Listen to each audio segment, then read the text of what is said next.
So over the last few years, everyone has been focused on how the Cleveland Indians are now the Cleveland Guardians, but I think for those of you that watch me, you already know my opinion on all that. But anyways, I really do think that all of that was given way too much attention, and nobody was focusing on what really mattered, and that this baseball team was starting to develop and was becoming super fun to watch. We all know the Dolans don't like to spend a lot of money, and it has been frustrating at times, but I do have to admit, we debatedly have one of the smartest front offices in the league. In this video, I'm going to show how the Guardians traded almost the whole entire roster away and then became the most exciting up-and-coming team in the league. But before I begin, I would really appreciate it if you would drop a like on this video and subscribe. It only takes 5 seconds, plus you can always change your mind. I'm now on the road to 10k subscribers, and I know you all can help me get there very fast. And by the way, thank you all for getting me past 8k. It truly means the world, and we are just growing super fast right now.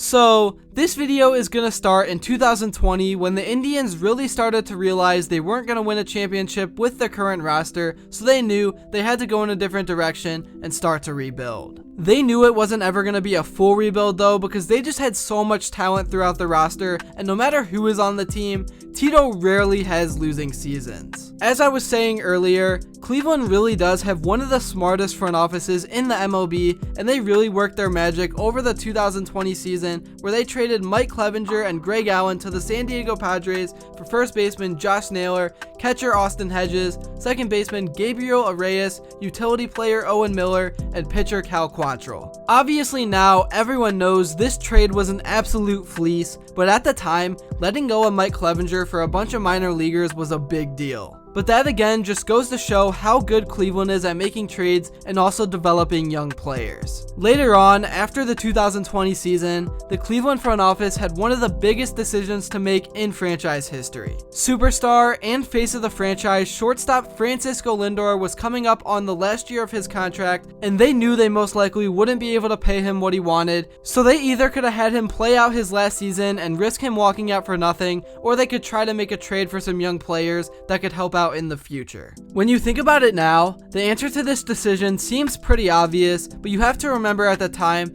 Cleveland had a loaded roster with Jose Ramirez still playing third, and this basically meant they would have to tell Ramirez that they were no longer going to be chasing a championship. Luckily though, Jose was all okay with the new direction of the team, and honestly, he was probably happy to be the new face of the franchise, so ultimately, the Indians ended up trading Lindor to the Mets in a huge blockbuster deal that would send Ahmed Rosario and Andres Gimenez to Cleveland, who were both already solid players, and Gimenez had crazy potential. As you guys can see here, the common theme is that Cleveland traded away their stars who were on the final years of their contracts for prospects, and obviously in the long run, everything worked out big time. Also, I can't forget to mention that Cleveland traded away Cy Young winner Corey Kluber for closer Emmanuel Clase, who then got suspended for using PEDs and had to basically miss a full season, but it was well worth the wait. It's just kind of crazy the more I think about it how the Indians basically knew exactly when a player was on the downfall of their career,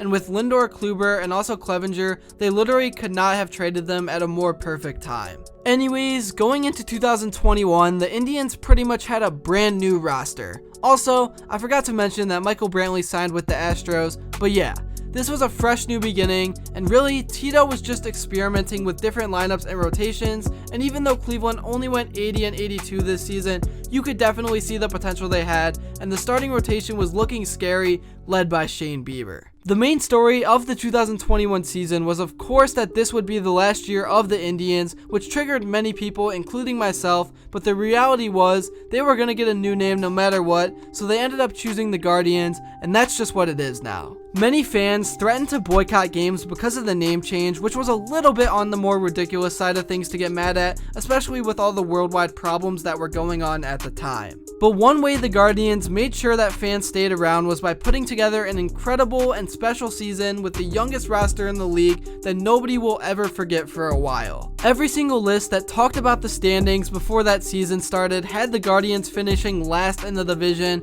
and that made the success story even sweeter. But what I don't understand is why year after year the media will still doubt Teto. The comparison that I like to often make is that the Guardians are like the Steelers of the MLB. No matter how bad or young the roster is, they will always be 500 or above and competing for the playoffs. Anyways, talking more about the 2021 season, one player that I of course have to start out talking about is Steven Kwan. He is a guy who really showed out in the minors. He was known for his elite contact, but when he came into the league, he was almost not even human, and he went over 100 pitches without swinging and missing. That is just such an insane stat that I promise we will never see again in MLB history. But yeah, rookies were definitely the story of the season because Kwan should have won Rookie of the Year, and then Oscar Gonzalez came out of nowhere and became this clutch power hitting outfielder who miraculously got 3 game-winning hits in the playoffs. Also, Will Brennan stepped up at the end of the season and provided some very consistent and much needed hitting at the bottom of the lineup. Really, 2021 was the year of breakout seasons as well because Andres Jimenez made his first career All-Star game, Jose Ramirez was again in the MVP race, Amed Rosario had a great season, and starting pitcher Tristan McKenzie became absolutely lights out.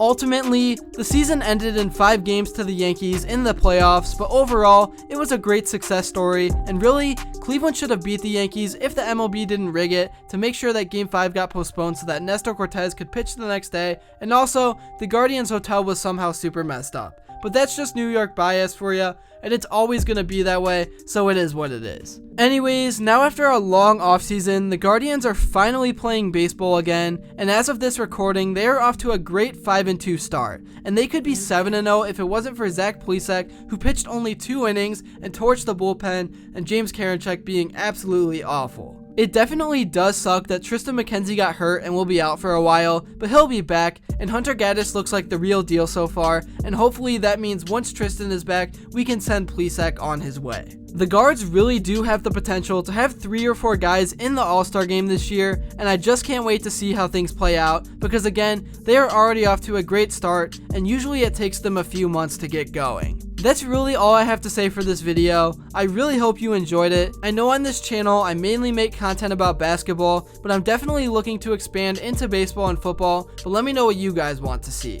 Also, since it's the beginning of the season, drop your Guardians record predictions in the comments below, and to get mine off my chest, I'm gonna go with 95 wins because I really just feel they have the talent to put together an incredible season, especially if the bottom of the order starts to hit for average. But yeah, that's all I have to say. Thank you so much if you made it to this part of the video. Make sure to stay tuned for more in the near future, but until then, I will see you all later.